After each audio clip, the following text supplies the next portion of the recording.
Hi there, it's Rachel here, and today I want to share with you some ways to use the Wendy Vecchi Make Art Blendable Dye ink pads by Ranger. These are a water-based ink pad in the same colour palette as Wendy's archival ink pads. The difference between the archival inks and these blendable inks is what the ink pad is made of. The archival pad is a permanent waterproof ink pad, which is great for when you want to stamp an image and you want it to be permanent. Whereas these ink pads are water-based dye inks and you can create cool backgrounds, colour with them, stamp with them and blend the inks together. So I wanted to have a play with these inks and show you some ways they can be used.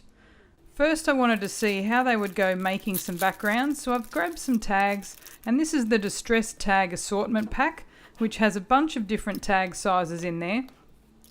And as they're fairly heavyweight and designed to be used with inks and mediums, I thought they would work well with these inks too. I've chosen a couple of the ink pad colours and I'm just swiping the ink pads directly onto the craft sheet side by side before spritzing it with water. As the ink pads are water based, the extra spritzes of water will mix in with the ink and make it easier to swipe the tag through the ink, blending the inks together at the same time. As you can see, it's really easy to cover the tag in ink, and I'm now drying it with a heat tool before tapping the tag into some of the leftover ink to create some more ink marks onto the tag. This layers up the ink and creates splatters and splotches on the tag, and it's a great way to use up any leftover ink. Now I wanted to see if the ink would continue to react with the water, so I spritzed some water into my hand and then flicked it onto the tag. Leave it to sit for a minute so the water has time to react with the ink, and then pat dry with a paper towel.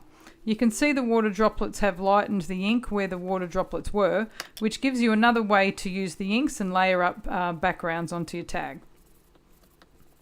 The inks are really easy to sponge with around the edges of your projects to give it that finishing touch too. Next I wanted to see how the inks went with stamping, so I'm using the Frangipani stamp from the Tropical Flowers stamp set and stamping it onto some just matte white cardstock using the Orange Blossom ink pad. And I'm impressed because it really shows the detail of the image really nicely, and I find the inks are really easy to hold and stamp with. Now I wanted to see how well the inks blended together, so I've grabbed the Crackle stencil and taped it down to the craft sheet to prevent it from moving while I do the sponging. I've chosen 3 ink colours that I think will look nice together, and starting with the fern green colour, I'm tapping the ink blending tool with foam onto the ink pad and transferring that ink onto the cardstock in a circular motion over the stencil to start covering the cardstock. The ink will go into the open spaces, and where the stencil is, those parts will remain white. I'm now using the second colour of ink and filling up more space in the background and making sure to sponge right over where the 2 ink colours meet. I'm finding the ink blends really well, and it's great for this technique.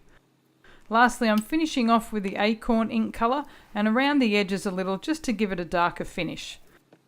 I love the vibrancy of the inks and find them really easy to use for blending and sponging and making really nice backgrounds. Lift off the stencil to reveal the Crackle pattern. So there's just a couple of ways you can use these ink pads. Currently they are available in 12 different colours, and you can find them at darkroom.com or ask for them at your favourite retailer. If you'd like to see more ideas, please subscribe to my YouTube channel. You can also see lots of projects and ideas on my website, which is rachelgreg.com, along with inspiration and tutorials on the Darkroom Door blog at darkroomdoor.com. Thanks for watching.